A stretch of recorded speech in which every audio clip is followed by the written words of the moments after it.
publicou um livro, até fiz um resumo desse livro, os artigos que eu escrevo, domingo do mês, foi publicado recentemente, é um livro ou dois, em que ele discute o que aconteceu nesses últimos movimentos. Occupy nos Estados Unidos, indignados, né? Esperança.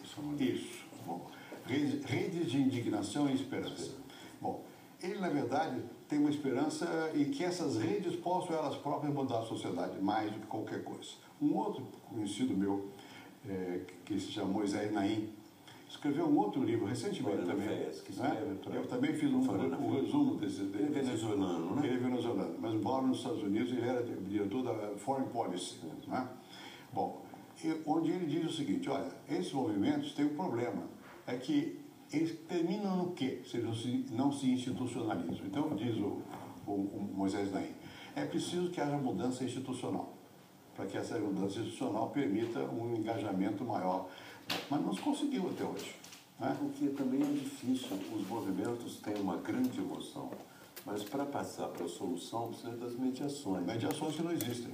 Né? E em certas circunstâncias, eles funcionam efetivamente. Vamos voltar já ao caso do Brasil. Mas o que acontece, por exemplo, na Itália? A Itália tem uma reação muito grande e até se politiza. Criaram um movimento e tal, um partido que tem uma votação expressiva como resultado dessa movimentação. Na Espanha, o que acontece? Uma descrença nos partidos, nos dois polares, os socialistas e os populares, né? E não aconteceu nada de mais novo.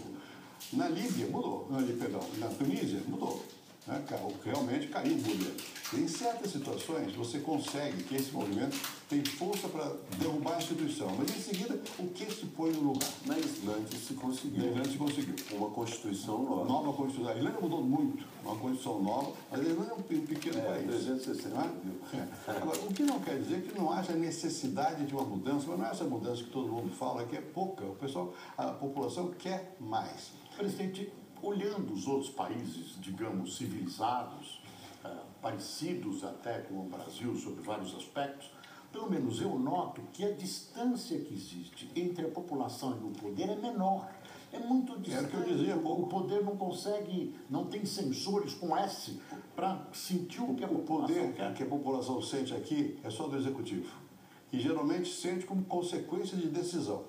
Né? Vou dar um exemplo recente. A presidente Dilma Rousseff mudou a lei dos portos. É uma coisa importante. Isso foi feito sem que ninguém tomasse conhecimento, não houve um debate na sociedade. Houve mudança da lei do petróleo. Também. Ninguém debateu nada. Isso não era assim. Quando eu mudei a lei... Não debateu para onde ia o dinheiro. Só um dinheiro que ainda não existe. E ela reafirmou no discurso que fez na semana passada, no fim da semana, dessa semana, no fim da semana, ela reafirmou os royalties do petróleo. Mas qual royalties? Não se sabe ainda. Mas não se discutiu. Quando nós quebramos o monopólio do petróleo, foi uma briga danada. Ou quando se fez a privatização, foi uma briga danada. Houve um problema, havia um debate nacional. Agora, houve um encolhimento da agenda nacional. Se fechou... Eu vou ao detalhe. Saúde, tudo, transportes. Quer dizer, existe uma distância... enorme. Agora você fala, vou fazer um plano nacional de transporte. Como? Começou a governar hoje? Meu Deus! Né? E tudo se fechou no Palácio do Planalto. E o Congresso foi perdendo até, e por isso ele aumentou o desprestígio frente à população, a capacidade que tinha de ser caixa de ressonância do debate público. A agenda pública diminuiu, o espaço público encolheu no Brasil. Eu acho isso uma coisa realmente lamentável. Isso não é um pouco de desprezo à ética? Nós não perdemos tem um desgaste da ética, então se negocia balcão de negócios à vista e o resto não interessa. Quando você não tem um debate sobre valores ou interesses, não importa, objetivo, eu queria perguntar ao senhor sobre os vícios desse sistema. É claro que não se pode culpar o sistema só, porque essa é uma resposta até muito confortável. Tem a cultura e tem as pessoas. Exatamente, tem as pessoas e tem os vícios também das pessoas. Também, não só, claro. É isso aí. Mas eu me lembro que quando o senhor fez a sua primeira campanha, o senhor tinha uma visão muito clara disso, que o sistema não funcionava, ou funcionava mal, né? Tanto que fazia parte do seu primeiro programa de governo, a mudança institucional, que depois não foi feita. Eu queria saber o seguinte, essas forças que impedem essa mudança, que é fundamental, né? Trata-se de reforma política, a expressão que usa aí, que já está ficando quase ridículo, porque tem 20 anos, 25 anos que a gente fala disso e isso não anda. Mas ela está aí, o senhor mesmo aprende na sua primeira resposta você já falou, reforma política. Por que o senhor não conseguiu mexer nisso? E o senhor acha que hoje as resistências são as mesmas? O seguinte, primeiro eu me convenci logo no começo que se eu fosse por esse caminho eu não faria mais nada. E não sairia do pântano. Eu digo, então eu vou reformar o que eu posso. Mexer na reforma econômica, na estabilização, na reforma do Estado. E diz, o Congresso tem que fazer a reforma política. E dei força que fizesse.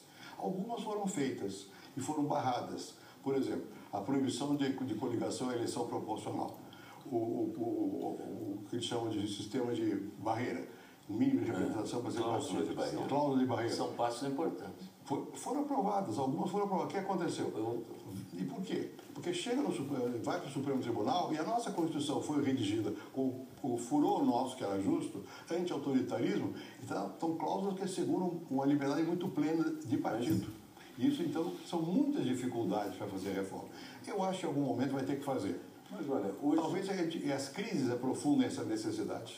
Hoje nós temos um dado novo na reforma política, que é o interesse popular. E isso foi muito importante. A ficha limpa foi produto disso. Quer dizer, a reforma, quando o senhor diz, bom, o Congresso não conseguiu fazer, é que o Congresso jamais conseguirá fazer por sem pressão, sem pressão. Quer dizer, só a sociedade pode realizar essa mudança. Tem toda a razão. Né? Quer dizer, aí nesse sentido, esse é o movimento que pelo qual nós estamos passando, é importante, mas ele precisa ser continuado para a compreensão da necessidade de direcionar para essa questão da mudança. E no sentido, na internet já há um caminho. Nesse caminho. Né? Mas é muito difuso ainda. É difuso. Não tem nada com... Porque o que acontece aqui? Qual foi o fio desencapado aqui? Foi o preço do transporte.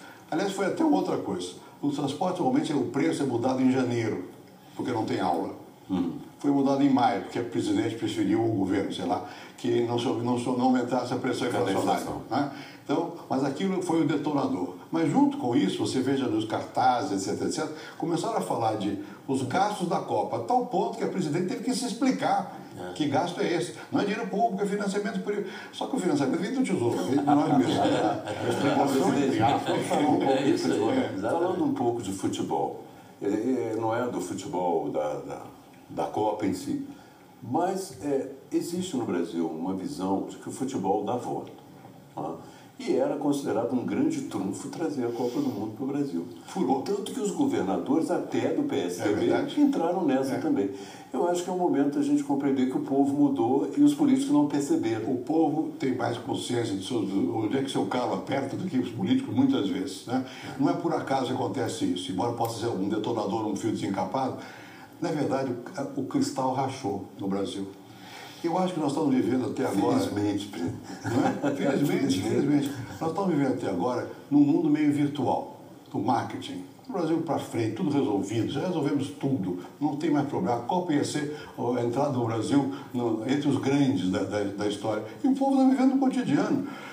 Tem mais carro, o governo facilita comprar mais carro, faz um preço de gasolina que é problemático para a própria Petrobras, para facilitar o consumo, e aqueles que começam a consumir dizem, meu Deus do céu, o consumo só não resolve, eu não consigo andar na cidade, eu tenho 1000 problemas na cidade. Quer dizer, há uma espécie de choque entre o que as pessoas veem no seu cotidiano e o que ouvem o dia inteiro. Mas, por exemplo, você não acha que o que está por trás mesmo, a grande causa de tudo isso, é que o dinheiro está começando a não dar? A questão da inflação. Caristia. Eu chamo de caristia, que era o modo antigo que o povo falava. A caristia está começando a bater. Não é? É verdadeiro isso. Bom, para ser sincero, tem muitos problemas. Né? Eu acho que eu não quero jogar... Todo movimento desse tipo tem muitos problemas. E a gente tem que enfrentá-los. Não vai resolver do dia para a noite, mas tem que assumir. E não é na palavra. As pessoas não acreditam mais no discurso. Ou faz ou não adianta. Ou tem gesto ou não adianta. Né? Esse é outro dado. Outro dado dos movimentos, elas já não acreditam na manipulação política. É isso. Acham que é manipulação, que o discurso, a palavra é para enganar. A rejeição é completa. É completa. Né? Da política. E acho que, no caso nosso aqui, não tenha dúvida que está por trás, existe esse mal-estar. Esse mal-estar que ninguém percebia, mas que existe. Porque a vida do povo não é cor-de-rosa como aparece na Minha Casa Minha Vida. Sim, está bem, mas paga, né? Custa, tem os juros, tem não sei o quê. Então, a vida não é essa maravilha que aparece nos discursos.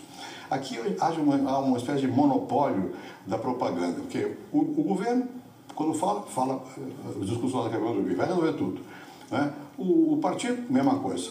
O Estado, as empresas estatais, falam a mesma coisa. É uma espécie de orquestração que foi repetindo. Chegou um momento que as pessoas começam a dizer, será que é isso? Mas a minha vida está diferente, não está melhor. Mas aí o senhor não sente falta, quer dizer, o senhor sente falta. Não há falta de uma oposição organizada que faça o seu papel. Eu diria que se houvesse uma oposição que fosse um canal para as insatisfações do país, talvez essa manifestação tivesse outro sentido. Eu não entendo o que aconteceu.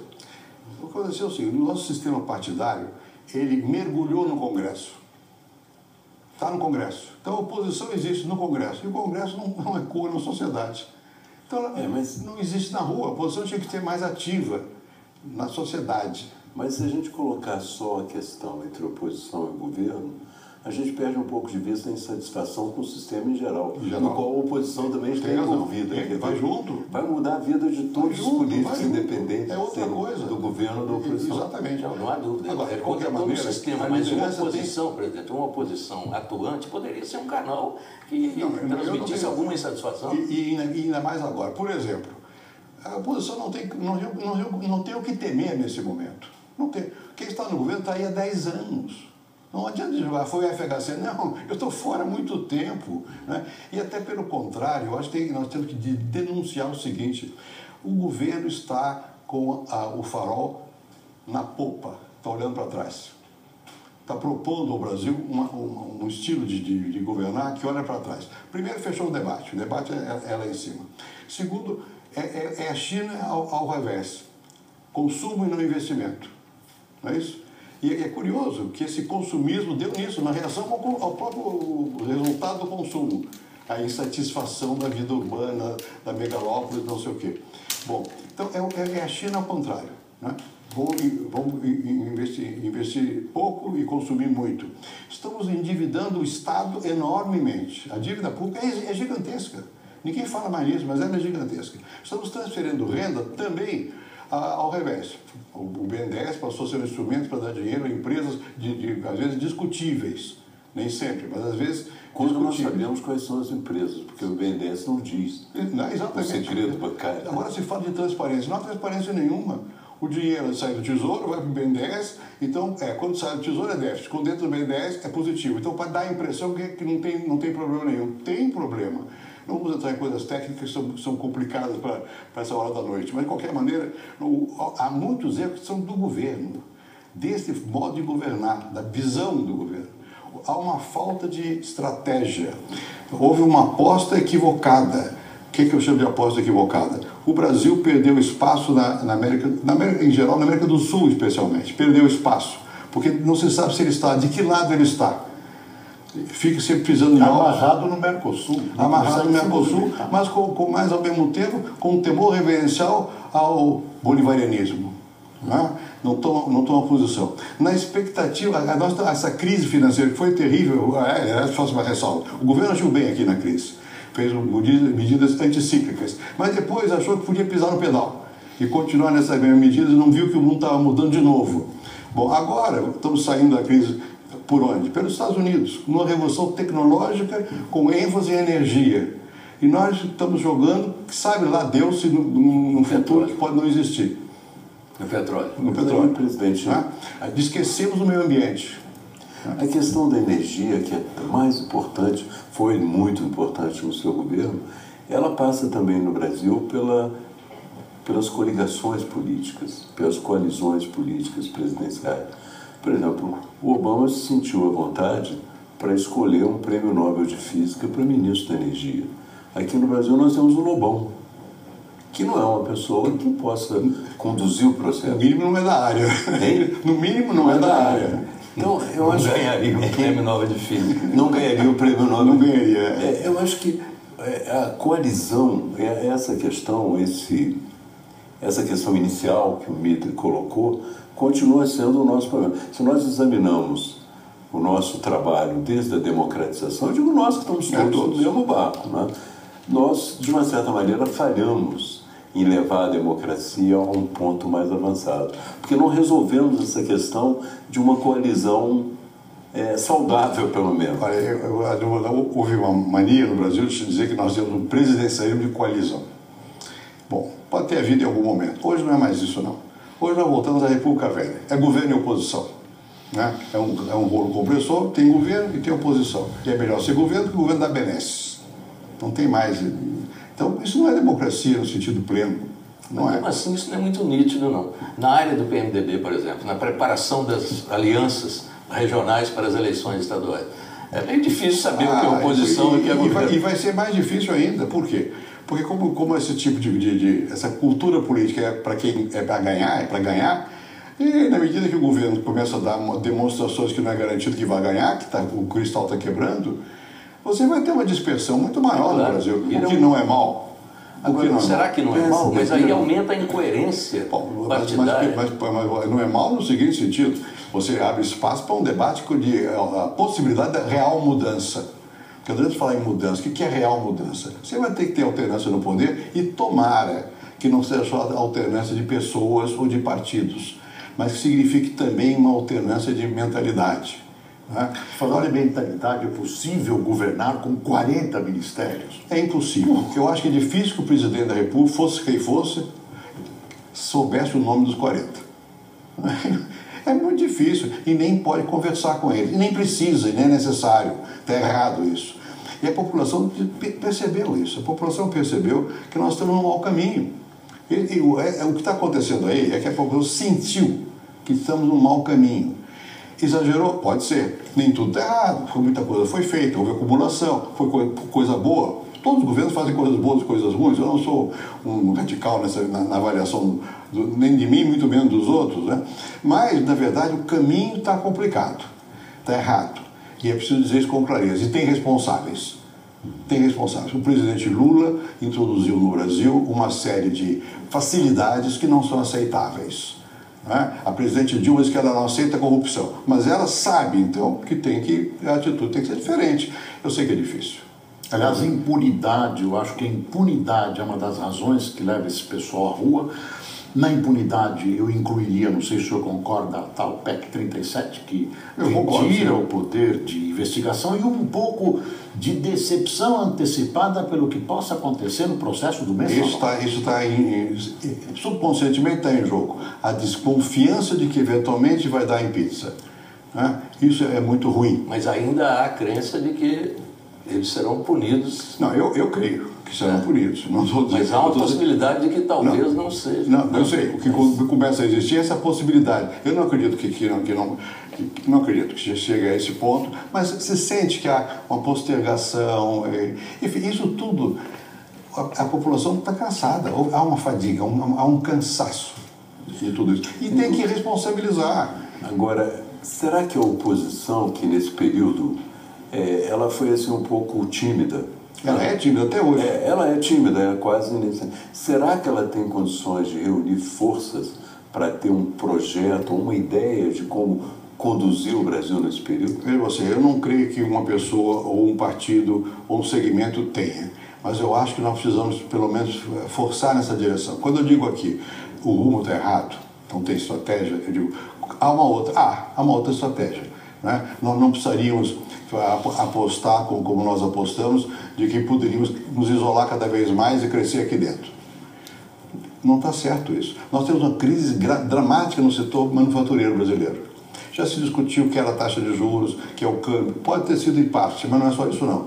É que nós nos desconectamos dos grandes fluxos que existem no mundo e nós estamos ficando cada vez mais fora desses fluxos. Porque nós resolvemos, isso foi resolução a partir, sobretudo depois da crise mundial, a ficar cada vez mais apostando no isolamento ou numa coisa mítica. Quem sabe juntos, nós todos aqui, Venezuela, Bolívia, Brasil, Argentina, vamos ser o futuro da humanidade. Não vamos ser assim. Nós precisamos entender que o mundo mudou muito, que você hoje tem uma integração muito grande entre cadeias de produção e que a defesa do interesse nacional, que tem que ser feita sempre, é nesse patamar e não no recuo. Nós temos que nos afirmar pela participação e não nos afirmar com medo, pelo recuo, fechando, procurando tarifas, dando proteção, aumentando, dando mais subsídio, mais subsídio, mais subsídio. Isso é o passado, é o farol na popa.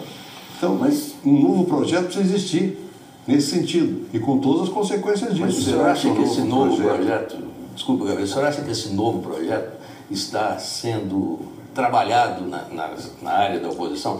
Nós sabemos, né, presidente, que a nossa oposição é uma tristeza. Como é que a oposição, como é que não é só a oposição? O Gabeira foi deputado, eu fui senador. Como é que funciona o sistema político? Ele não funciona nessas vanguardas. A vanguarda vem da sociedade. As ideias vão surgindo na sociedade, vão sendo absorvidas. Essas ideias começam a existir. Leia o livro que o Baixa preparou, Edmar Baixa, sobre a questão várias questões, são vários autores, tanto na área social quanto na área econômica. Há muito debate nos jornais, no setor técnico, mais do que no político, não é? Então, eu acho que essa é a possibilidade. Se eu fosse ainda presidente da República, ainda bem que nesse momento eu não quero ser, né? Eu já teria convocado. Vou dar um exemplo concreto. Aqui vocês mostraram o negócio do apagão. O que eu fiz quando houve apagão? Primeiro, eu fui surpreendido. Fui, tudo bem. Mas você não tem o direito de dizer, fui surpreendido, não faz mais nada. Primeira coisa que eu fiz, eu chamei todo mundo. PT, PCdoB. Eu fui. Você foi. Falando com parentes diariamente. Diariamente. Né? Abriu o jogo. Depois eu chamei gente da sociedade. E vamos juntos ver. Mandei fazer um livro branco para dizer onde é que nós erramos. Foi feito o livro branco, foi publicado, está lá dito o que houve de errado, não sei o quê. E apelei à população. Falei com a população. Olha, se não fizer racionamento, vai ter apagão. Vamos fazer racionamento. Fui para a televisão e falei com sinceridade. Num caso dramático. Agora, o presidente disse, eu vou reunir os poderes constituídos. Não são os poderes constituídos, vou ouvir. Não, já devia ter feito, chamar, conversar. Interessante, né? Tanto para o governo quanto a oposição, eu observando as declarações da presidente, é que eles continuam vivendo no mundo analógico. Ela não falou nada sobre a necessidade de integrar a participação digital. Ela não mencionou esse assunto. Não. Esse assunto não existe, né? E eu acho que isso também empobrece muito tanto o governo e a oposição.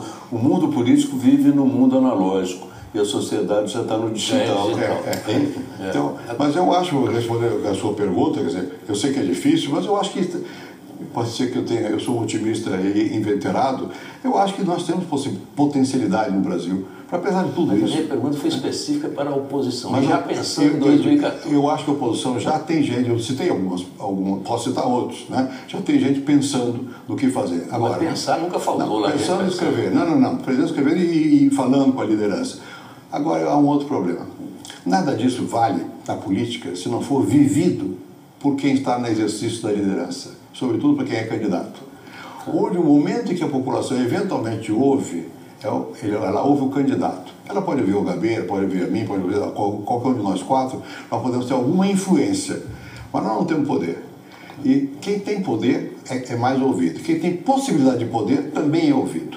Então, nós estamos preparando a oposição para esse momento. Eu, pelo menos, faço o que eu posso, no seguinte sentido.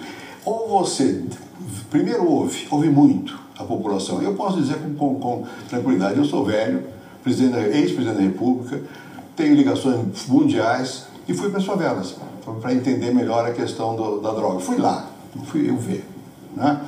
Eu acho que se você perde o contato direto com os setores da sociedade que não são visíveis, e eu me referi à questão da droga, mas não é só não. Vai para a periferia de São Paulo, ou se você não pode ir diretamente, ouça quem está lá. E você vai ver que o mundo não é uma maravilha, que o sofrimento é muito grande, que o medo existe, que a violência que nós todos falamos, lá ele sofre a violência. E o homicídio que é grande, quem morre é o pobre. O senhor liga isso à pobreza, violência? Não ligo à pobreza, não. A pobreza não ensina a culpar a pobreza porque ela não é culpada. O senhor, na presidência da República, não cuidou da questão da segurança pública de uma maneira objetiva. Por quê? Espera um pouquinho. Não cuidei, não. A questão da segurança pública estourou em São Paulo naquela época. O governador era o Mário Covas. Né? E qual era o problema que se detectava na época? Era basicamente o fato de você não ter uma hierarquia entre as polícias e não ter um comando unificado. Isso precisava reformar a Constituição. Mandei todas as reformas para a Constituição. Não passou nenhuma. É porque eu lembro que na última entrevista que nós fizemos, no final do seu mandato, eu já disse, olha, isso vai ficar para o próximo presidente. É isso que não passou nenhuma. Por quê? Porque os interesses estabelecidos nessa área são muito poderosos. Das polícias, várias, não é só das polícias, das corporações em geral. No Brasil tem muita força. Eu me lembro quando eu era a relatora adjunta constituinte, quem que estava lá? Eram delegados, eram policiais militares, defendendo suas corporações. O nosso espírito no Brasil é muito corporativista, então é difícil. Por isso que quando eu falo, às vezes eu critico o governo, então eu sempre tenho um pouco de cuidado, porque eu sei das dificuldades, né? Mas isso não desculpa nem o que eu não tenha feito, nem o que não esteja fazendo aqui, né? Agora, o problema não tinha essa dramaticidade que tem hoje, nem o da droga, nem o da violência. Hoje ficou muito mais complicado, né? Então ele tem que ser enfrentado.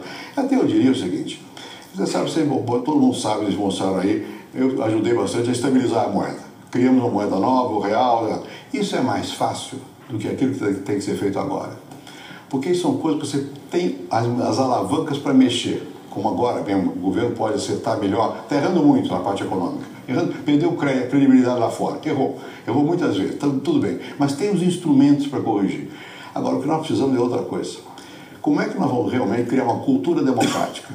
Ou seja, que as pessoas saibam que elas, pelo menos perante a lei, são iguais. E que não há uns que estão acima da lei. Olha, como é que você vai criar uma cultura? Tem que criar. Não é? Isso vem lá das raízes. Contra as raízes tradicionais. Mas nós, quando estamos discutindo a alternativa aqui, nós estamos discutindo a alternativa governo e oposição.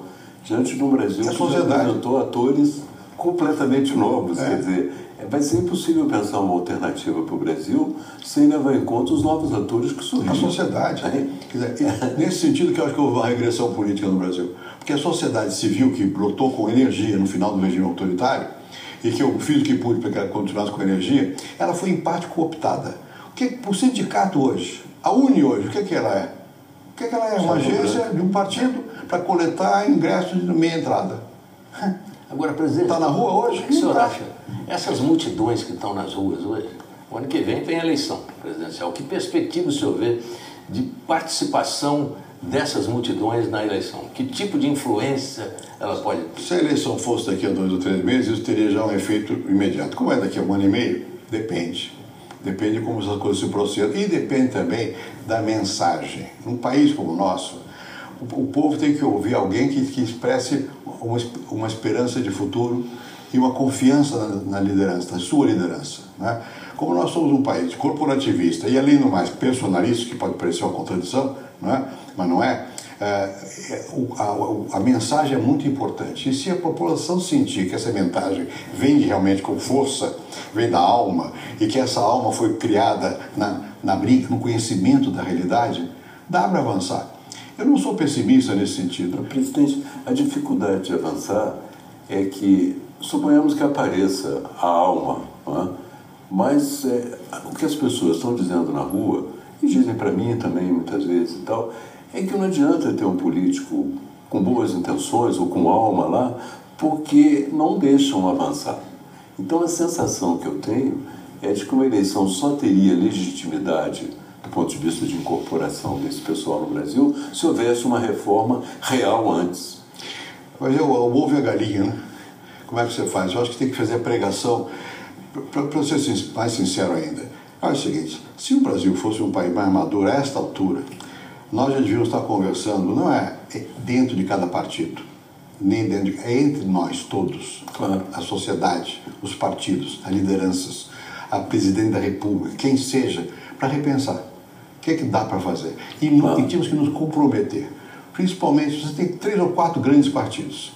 Se houvesse grandeza para que fosse possível um pacto entre esses 4 a respeito de 3, 4, 5 pontos fundamentais, por aqui nós podemos mudar. O senhor não acha, presidente, que já está provado que no Brasil esperar que mudem o sistema, aqueles que se nutrem do sistema, é uma espera? Eu não estou falando daqueles que se nutrem do sistema. Não é possível que não tenha liderança aqui que esteja acima disso aí. Tem que ter. Né? Se não tiver, não tem saída. Só tem saída, é a rua.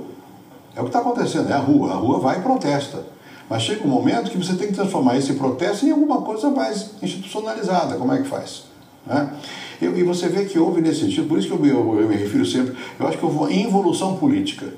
Eu acho que o fato de que você conseguiu um partido que vinha com a ética o dia inteiro, falando da ética, se lambuzou, como na se lambuzou. Participação. Na participação. Ética e participação. Se lambuzou no que se lambuzou e, ao mesmo tempo, cooptou tudo que podia. né? Perdeu qualquer sentido de, enfim, de uma coisa que seja mais sincera. Isso atrapalhou muito, diminuiu muito as esperanças. Né? Quer dizer, porque você tinha a possibilidade, eu já disse uma vez, vou repetir aqui, quando eu terminei o governo e passei para o Lula, eu passei com emoção. Eu achei que fosse possível um diálogo. Não, foi um eleitoralismo. Quem é o inimigo? É FHC e o PSDB. Por quê? Porque pode eventualmente ganhar uma eleição. É possível isso? Sem discutir alguma possibilidade alternativa? Né? Está errado isso. Bom, está errado, sei lá se está errado. Mas o fato é que eu acho que nós precisamos no Brasil alguma coisa forte. Quer dizer, esse é o momento que precisaria que as lideranças tivessem a grandeza de dizer, olha, estamos errados, vamos ver o que dá para consertar. Ingenuidade minha? Talvez, mas eu prefiro morrer ingênuo acreditando. Essas lideranças não vão ser... Eles vão ouvir isso todo dia. Essas lideranças não vão ser rejeitadas. Vamos pedir licença, nós vamos fazer, presidente, um pequeno intervalo e voltamos já com o Canal Livre.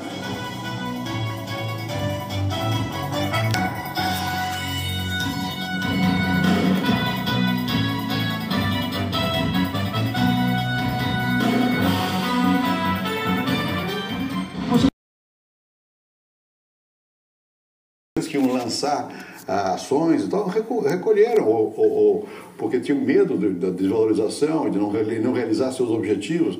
Quem está lá fora olha e diz, será que eu vou investir aí?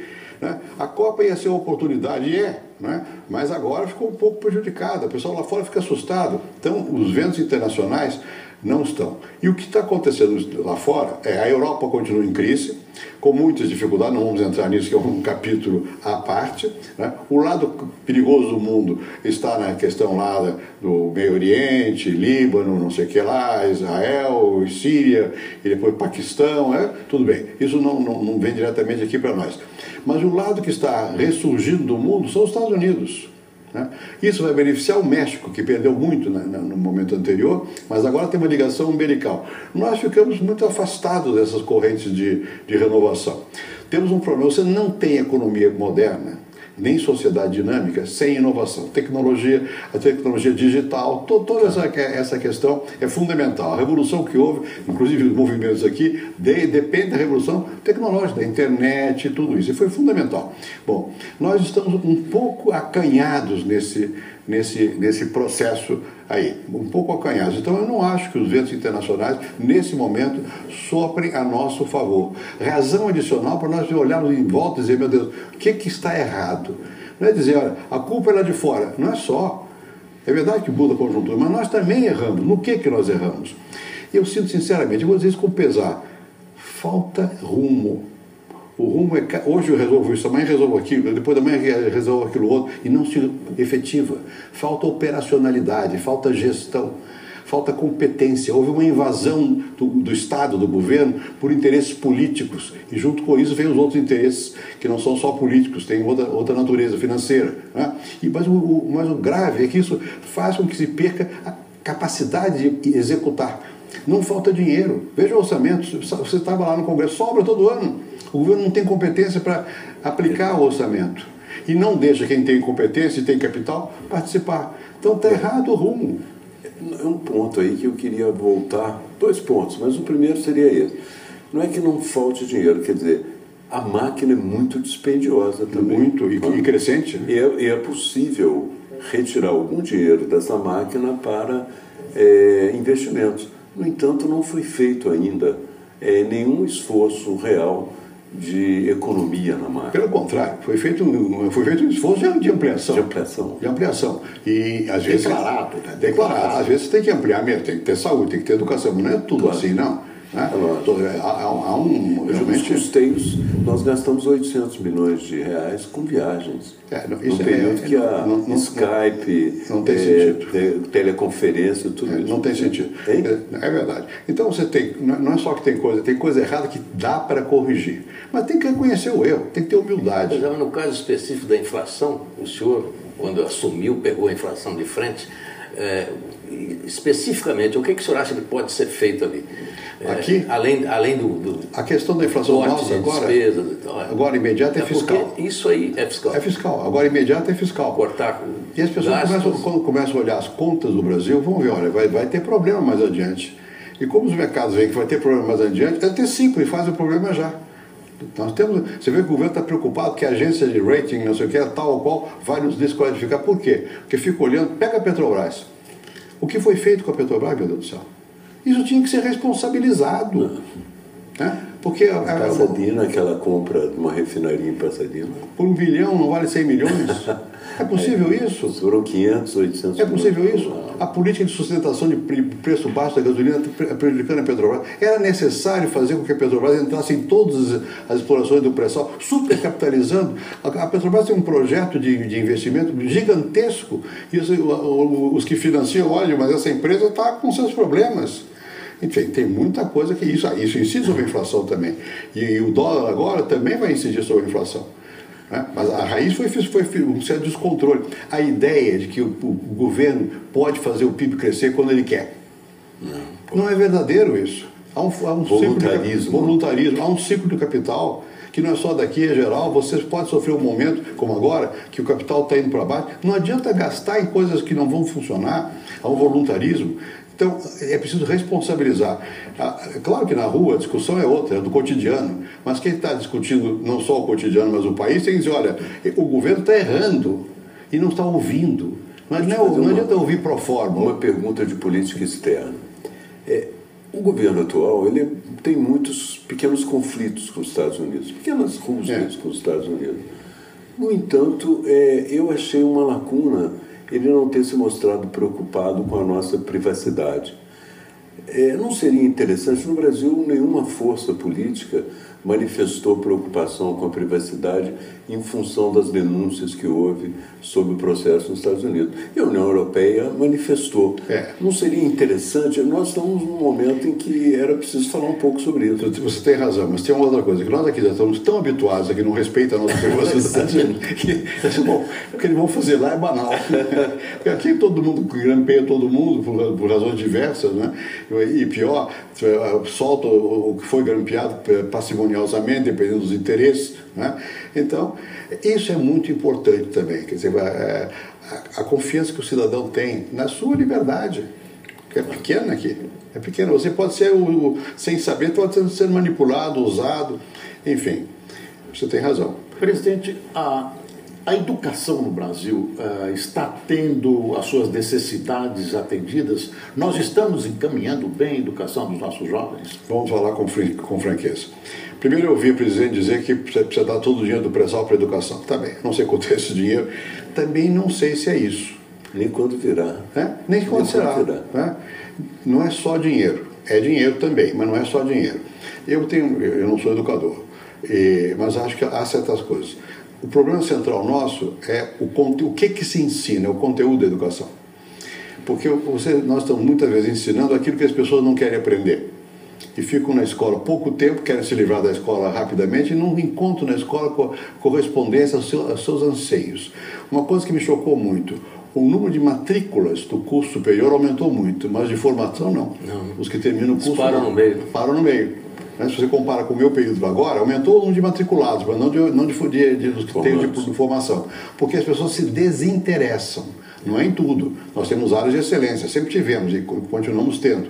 Mas há um pouco disso.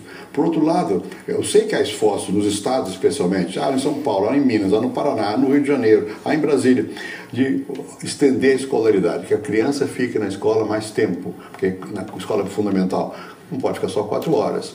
Mas também, para fazer o quê? Tem que treinar o professor. Se a gente compara o resultado dos estudantes brasileiros com... É muito ruim. É uma tragédia. É muito ruim. Agora, esse é um problema que vem desde... É antigo, mas o fato de ser antigo não implica que não se possa fazer. E, aliás, eu vou dizer, há uma mobilização grande na sociedade brasileira, da sociedade civil, todos pela educação. É um slogan. Claro. Né? Existem efetivamente melhorias. Né? Agora, a questão central, a meu ver, da educação é a relação direta do professor com o aluno. Não tem educação sem ter professor e sem ter aluno, e a relação entre eles. Se o professor não é bem formado, e se ele não entende que no mundo de hoje ele aprende ensinando e vice-versa, o aluno também ensina, e a internet é um instrumento poderosíssimo, e o Google sabe mais que todo mundo, né? Se o professor também não está preparado para isso, não adianta aumentar o número de horas. Agora, a nossa universidade, que visão o senhor tem da nossa... O seu amigo Janotes tem uma visão bem pessimista. Eu não tenho tão pessimista. Eu acho que depende de que setor da universidade. A universidade aumentou muito, e foram criadas muitas universidades que em locais discutíveis, com condição discutível, com o tempo pode melhorar, né? Mas na média, efetivamente, o Janot tem razão. Quer dizer, mas há setores da universidade que são bons, são competitivos. Vamos repetir. Hoje, isso tudo, quando é bom, está ligado ao mundo. Tem rede, né? Então você está aqui, você está ali, está ao mesmo tempo em toda parte, né? Então isso também dá força, dá energia. Então tem muitos setores da universidade. Pega a medicina, nós temos uma boa medicina, nós temos uma boa engenharia, né? Temos coisas que são positivas. Falta mais gente. Eu vi com preocupação anúncios que vamos trazer não sei quantos milhares de médicos estrangeiros. Tudo bem, mas isso pode ser uma coisa de momento, não é essa a questão. Você tem médico aqui que não vai para lá porque não tem condição boa para ficar lá. Então, vamos trazer estrangeiro que vive mal no seu país para ficar aqui, tá bem, é um tapa-buraco, não está resolvendo a questão, né? Então, agora mesmo, há um programa que é importante, que é de mandar mais bolsistas para o exterior. Mas veja o que aconteceu. Foram, enfim, maciçamente para países que não são de vanguarda, né? Por causa da língua. Né? E não adianta você mandar se o sujeito não tem treinamento, você não pode passar. No Brasil havia há 2 anos 8.500 bolsistas nos Estados Unidos. Você vai dar, vamos ter daqui a 5 anos 50 mil, 100 mil. Não vai ter, não pode ter. É megalomania, é plano. Vamos fazer um plano nacional que vai resolver tudo. Não vai resolver, porque não tem um preparo para isso. Mas há setores que estão se preparando. Até mesmo a universidade privada, que no passado era de baixa qualidade, hoje tem boas. Privadas de boa qualidade. E, infelizmente, algumas públicas que eram de excelente qualidade, em certas áreas, deram para trás, né? Então, eu tenho uma visão que não é negativa, mas é preocupada com a questão, sobretudo com a questão fundamental, que é a escola de base. E aí é o professor. E é melhor salário, sem dúvida, não é mais que isso, é consideração. Eu fui professor em Cambridge, na Inglaterra. Quando eu cheguei em Cambridge, nem sei como é que eu fui parar lá, o salário que pagava em Cambridge não era muito maior do que o salário que se pagava na USP. Eu estava fora do Brasil, não era muito maior. Mas as condições de trabalho eram melhores. E, sobretudo, você tinha dignidade. Essa palavra tem que ser recuperada no vocabulário das pessoas e dos políticos. E dos professores. Né? Professores, eles precisam de ser respeitados. Né? Se você é professor em Cambridge, você tem respeito. Aqui não é assim. Né? Essa questão, eu acho que também temos que olhar que a população pobre, ela quer dignidade, ela quer ser respeitada, ter sua individualidade respeitada, ter dignidade, consideração. Isso pesa até no transporte coletivo também, não é só o preço. Não é o preço, a questão do desconforto, da falta de respeito. O hospital, a rede hospitalar aumentou muito. Não havia SUS, o SUS foi implementado quando já teve e depois pelo Serra. Foi o grande momento do SUS.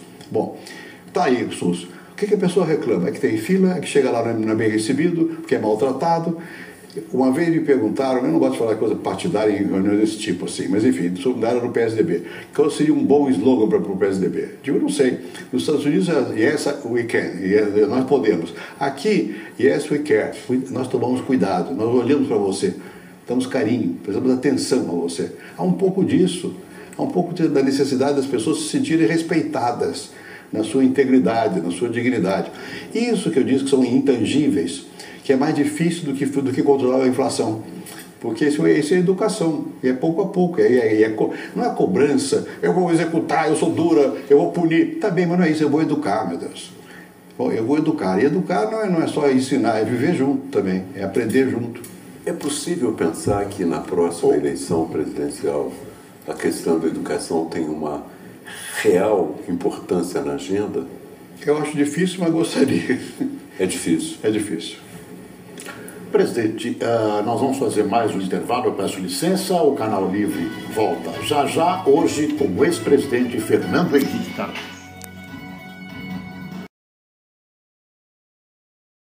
O senhor tem noção de quantos livros já? Não sei exatamente. Depois que eu deixei a presidência, esse é o 6º, em 10 anos. Ele tem que parar, né? É muita coisa. Né? Tem que continuar, presidente, não concordo. Gabeira, por favor. Vamos dar uma sugestão para escrever um livro, é uma pergunta. O que levou, na verdade, na sua cabeça, a defender a descriminalização da maconha? E qual foi a sua experiência humana do ponto de vista de defender uma causa que não é muito popular? Bom, o que me levou, por estranho que pareça, foi a minha preocupação com a democracia e a corrupção. Porque eu tenho muita ligação com a América Latina toda, com o México, com a Colômbia, e era visível, isso a América Central e o Brasil, né, que os processos de democracia estavam sendo minados na base. Porque o governo não tinha domínio sobre o território. A população comandada por chefes de droga. Né? E, ao mesmo tempo, o proibicionismo, como se fosse a essência de tudo, proíbe. Ora, o cigarro não foi proibido e foi diminuindo, porque se fez campanha contra. Né? A maconha pode fazer mal. Se for fumado de uma maneira constante, pode fazer mal. Pode-se fazer uma campanha também. Pode fazer uma campanha, deve-se fazer uma campanha. Né? Então eu achei isso, eu achei que era o momento de ver. E vi que tinha repercussão. Nós até estamos conseguindo um alcance internacional nessa repercussão. O novo presidente da Colômbia me chamou há um tempo atrás para dizer, olha, eu vou pedir a legalização da droga. Não chegou a tanto, mas pediu à OEA que debatesse a questão, e a OEA está debatendo. Aliás, o Brasil até concordou. Eu falei uma vez com a presidente Dilma sobre essa questão. Eu sei que é um tema difícil, e eu mesmo apanhei muito desse tema, porque quando fui candidato a prefeito, inventaram que eu ia distribuir maconha no lanche das crianças. Bom, e eu não acreditei que alguém acreditasse, mas acreditaram. Como eu não fumo nem cigarro... Não fui eu, hein? Não foi você. Eu pensei que o senhor acreditava em Deus. Não foi você. Não tem nada a ver. Mas e como eu sou pessoalmente muito careta, se posso dizer assim, eu digo, eu vou enfrentar. E enfrentei. E no caso aqui, qual foi a minha experiência? Eu digo, bom, isso aqui vai ser um problema sério. Não foi, para minha surpresa. É claro que eu sou cuidadoso de não levantar a questão em momentos impróprios, né, em ambientes que não sejam adequados, mas eu digo com clareza o que eu penso e ao contrário, houve até apoio de editoriais de jornal, do Economist, New York Times, no Brasil, né, o Globo, e aqui os jornais, mesmo a Folha, da compreensão de que não é possível continuar fechando os olhos, fingindo que o problema não é grave e que se resolve pela repressão e pela violência. Não se resolve pela repressão e pela violência. O grande argumento é que nós estamos perdendo essa guerra. Né? Perdemos já. Esse é o argumento. Perdemos a guerra. Eu recebi um telefonema do presidente da Guatemala, que é um general conservador, provavelmente, dizendo que ele não tinha saída. Ou encontrar alguma maneira de legalizar, ou ele ia perder a guerra, porque lá as gangues são mais fortes que o Estado. Né? E o homem conservador. E ele está lutando para isso. Eu não sei, não há receita. Não acho que pode dizer, faça isso que aquele país fez. Cada país tem seus problemas. O Rio de Janeiro está tentando resolver de uma maneira diferente. Né? Mas não está matando ninguém. Né? Está desarmando. Né? São situações diferentes. Então eu achei que eu tinha a obrigação cívica de falar dessas questões. O que me deu também acesso a muito jovem. Às vezes até por engano. Né? Mas de pensar que eu sou libertário, não sei o quê. Mas é bom isso, quer dizer, você entrar num tema difícil. Eu acho que os partidos têm que entrar nos temas difíceis também. Presidente, a respeito de jovens, é exatamente sobre isso que eu queria fazer, essa última pergunta. O desencanto do jovem não é uma das explicações para o que tem acontecido no Brasil? Essas multidões na rua. Vai à rua para ver. Não tem um desencanto? Vai à rua para ver. Tem jovem e tem mulher. Vai na periferia e vê quem são as forças motrizes que movem lá. São jovens e são mulheres. A mulher porque foi trabalhar, o jovem porque foi aprender. Então o jovem tem uma energia enorme e é uma força motriz, você não tem a dúvida que é. Em qual das nossas famílias, no meu caso são netos, os netos não estão nas ruas? Estão nas ruas, estão nas ruas. Né? São jovens, né? E de todas as camadas sociais, e isso é muito bom. Quer dizer, eu acho que a gente tem que prestar... Mas há um desencanto. Há um desencanto, mas há um reencontro com ele próprio quando ele vai para a rua e vê o outro. E isso é o que é o bom. Né? O desencanto alterou um pouco. O desencanto se transformou no deslumbramento do encontro. Em reencontro. Né? E é uma coisa interessante de ver. Mas